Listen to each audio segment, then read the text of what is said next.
Waduh, sehat-sehat semuanya. Sehat dong. Iya. Apalagi nonton Hidup Sehat. Betul sekali. Mudah-mudahan kita sehat semuanya ya. Sama Balita sehat. Terima kasih Balita sehat. Ya, tadi ya kita sudah sama-sama lihat ya bahwa ada akibat malas makan buah. Iya. Gitu. Makan buah berapa kali sehari? Ya, kadang jarang juga sih sebenarnya. Tuh, gini hasilnya. Loh, makan Ya kan? jarang makan buah hasilnya jadi bucin. Begini.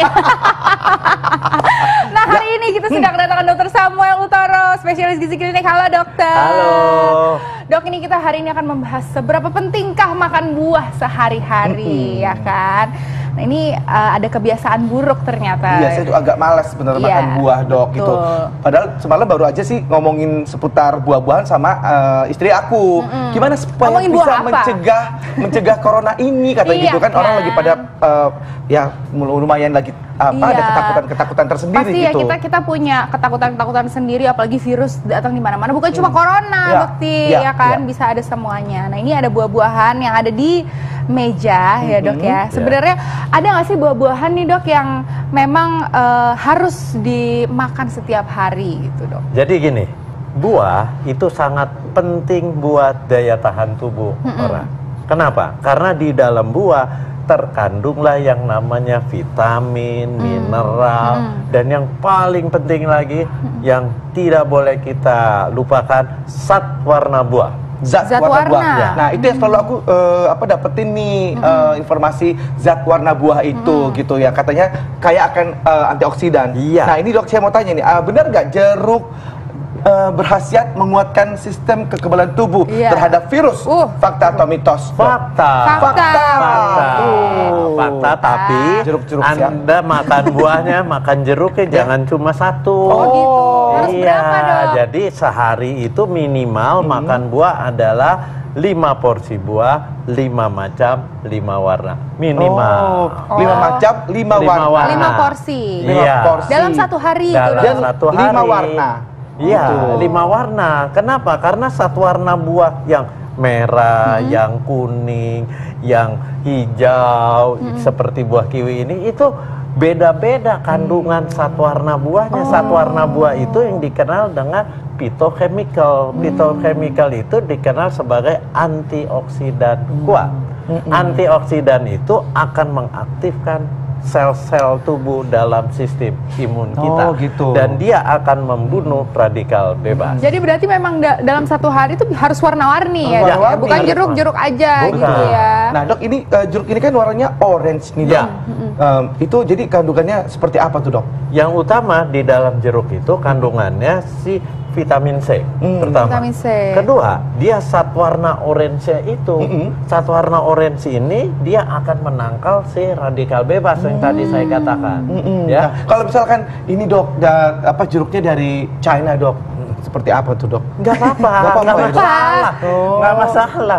Virusnya nggak apa-apa ya dok? Iya. Nggak apa-apa tuh, pemirsa. Tapi itu banyak menjadi pertanyaan Iya, dok bagi soalnya masyarakat karena ya kan, jadi takut ya nggak kan. apa-apa, nggak masalah. Apalagi itu buah kan dikirim dan virus itu kalau di luar itu cepat mati sebenarnya. Begitu, baik dok. Oke. Nah, ini ada lagi nih dok.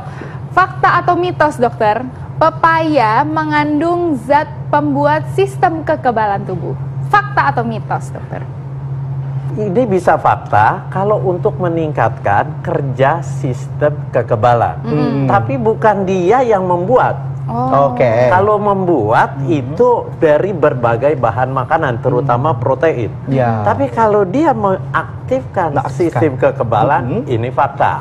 Baik. Jadi bukan membuat ya, malah mengaktifkan.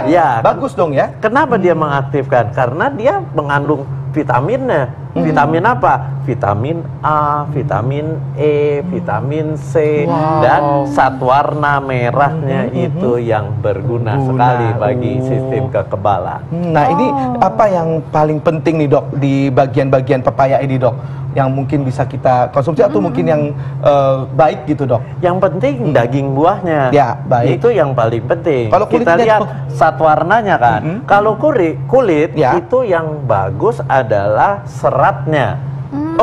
Jadi berarti kalau buah semakin dekat sama kulit itu semakin banyak seratnya, betul ya dok ya? Benar sekali. Jadi kita kalau ingin mendapatkan efek dari kulitnya, efek dari seratnya, ya motongnya jangan terlalu habis. Jadi masih ada keras-kerasnya. Keras dikit ya, itu bagus ya dok. Tinggi. Justru itu yang bagus. Nah ini dok, sekarang nih buah kiwi. Ini buah kiwi buah mahal tuh dok. Buah mahal. Warnanya hijau ya dok ya, kita lihat ya. Nah ini fakta atau mitos mengandung vitamin C yang tinggi dok. Fakta.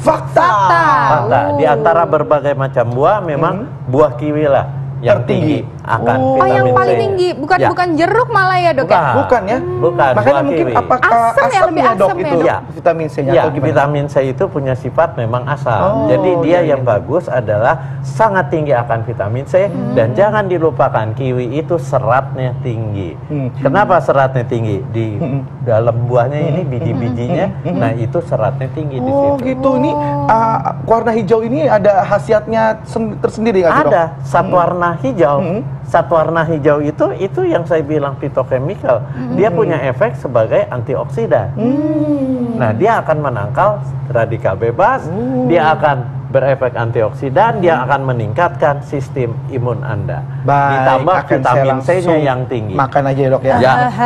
Baik. Enak loh. Enak nggak asem ya.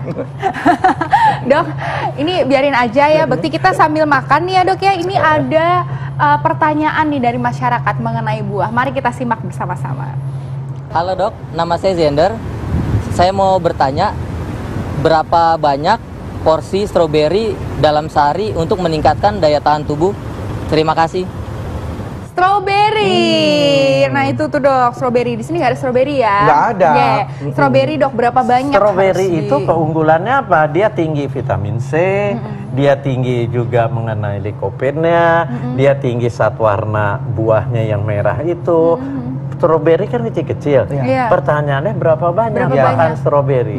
Jadi Anda kalau ingin mencukupi asupan-asupan berbagai macam vitamin dan mineral, kemudian serat dari stroberi, Anda paling tidak sehari makan 5 buah stroberi.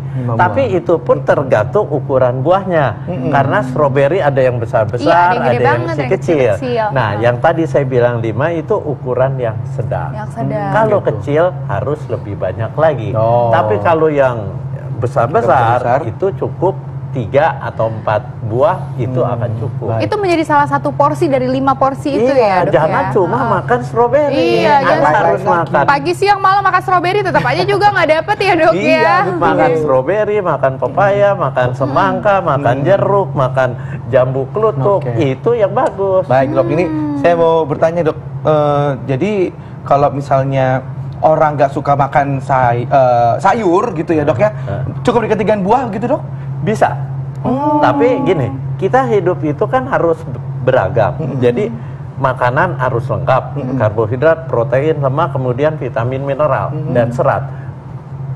Makanan yang mengandung vitamin, mineral, dan serat yang tinggi adalah buah dan sayur.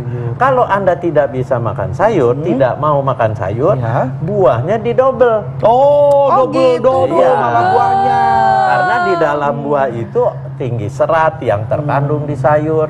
Kemudian ada satwarna juga, di sayur juga ada satwarna kan? Iya. Nah, itu bisa digantikan dengan double makan buah. Ya, baiklah kalau gitu. Nah, nih pemirsa, ini saat ini kita menerima kabar bahwa ada update ya, kabar mengenai dari rumah sakit informasi berikut ini ya. Kita akan kembali setelah informasi berikut ini. Nah, ya, itu dia tadi jus-jus yang menyegarkan ya. Jus. Banyak ya kan jus-jus ya. Nah, dok, tuh sebenarnya bagus nggak tuh kalau di jus seperti itu, dok? Jadi gini, kalau di jus, apa bedanya di jus, di blender, dimakan utuh? Ya.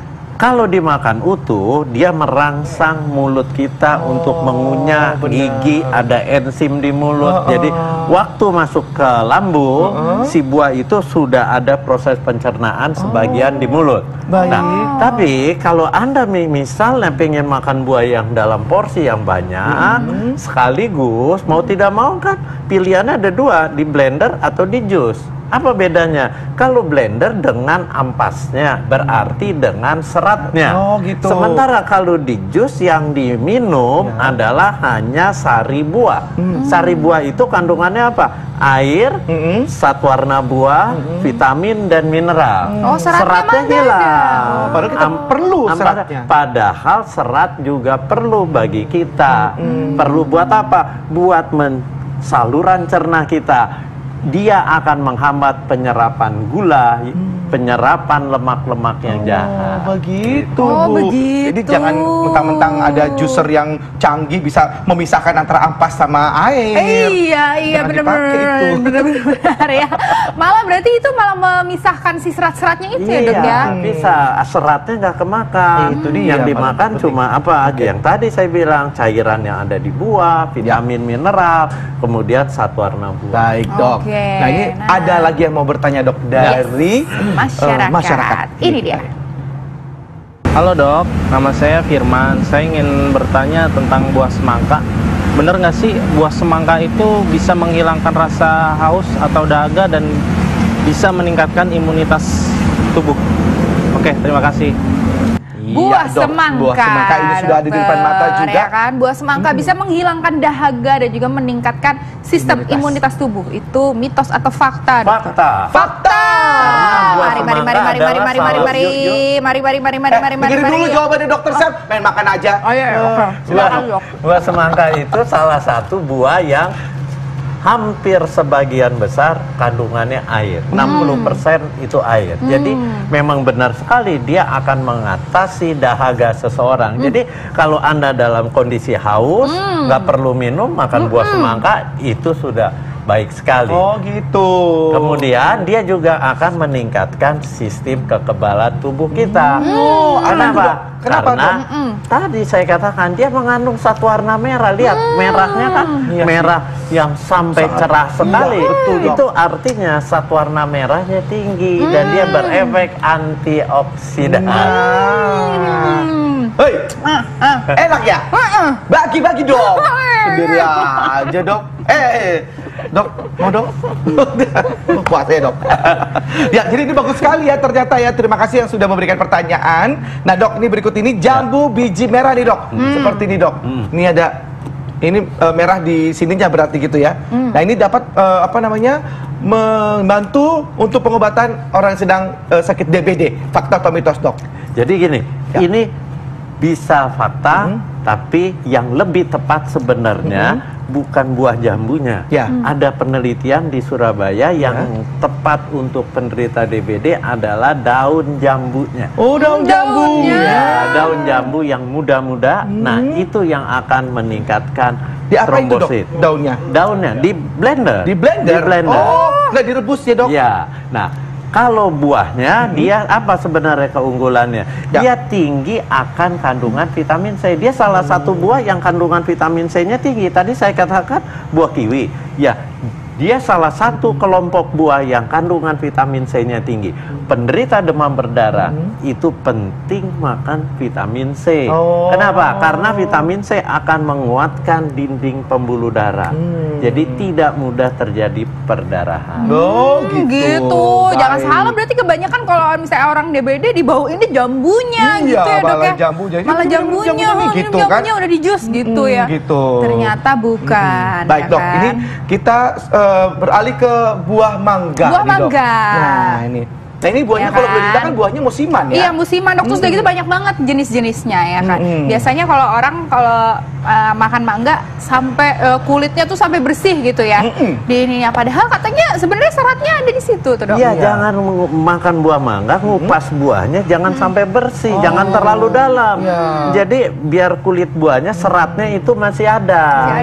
Nah, mangga keunggulannya apa? Dia keunggulannya satu, kalau yang seperti ini masih muda, warnanya agak kekuningan. Tapi kalau dia sudah matang, dia kan warnanya kuning agak banget gitu, kuning kemerahan. Nah, itu penting juga. Dia mengandung likopen, dia mengandung vitamin C, dia mengandung vitamin A. Itu bagus. Bagus buat siapa? Buat tubuh kita. Apa? Buat daya tahan. Jadi prinsipnya makan buah itu harus beragam. Baik, jadi itu fakta ya kalau mangga itu dapat meningkatkan sistem kekebalan tubuh. Fakta. Fakta ya dok ya, tapi biasanya orang pada takut makan mangga katanya gulanya tinggi itu dok. Kalau yang terlalu matang. Terlalu matang. Kalau yang terlalu matang, contohnya harum manis yang sudah merah, sudah wangi sekali. Kemudian ada lagi mangga gedong gincu yang merah sekali. Nah, itu gulanya tinggi.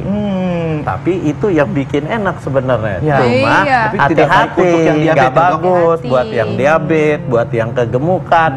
Anda harus mulai membatasi.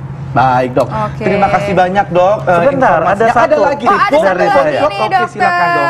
Bukti gimana sih? Coba dok. Silakan dok. Makan buah itu tidak boleh hanya satu macam. Anda makan buah harus beragam. Kemudian makan buah itu jangan sekali-sekali. Itu harus dilakukan setiap hari. Baru akan punya efek yang untuk meningkatkan sistem kekebalan. Kalau Anda makan hari ini makan besok enggak, besoknya makan enggak, itu percuma. Kenapa? Karena ini bahan makanan, bukan suplemen atau bukan obat. Jadi ini bahan makanan yang harus memang disertakan setiap makan kita. Dikonsumsi setiap hari. Berarti sama tadi ya dok ya, 5 porsi dalam sehari, 5 macam dan 5 warna. 5 warna. Oke deh, tipsnya terima kasih banyak dokter Sep. Ya pemirsa, jadi jangan lupa makan buah ya. Yes. Gitu. Oke, kita akan kembali lagi setiap hari. Sesaat lagi ini kita akan membahas mengenai yang penting-penting juga, terutama untuk menangkal virus. Gimana nih caranya ya? Sesaat lagi kita akan bahas, tetap di Hidup Sehat.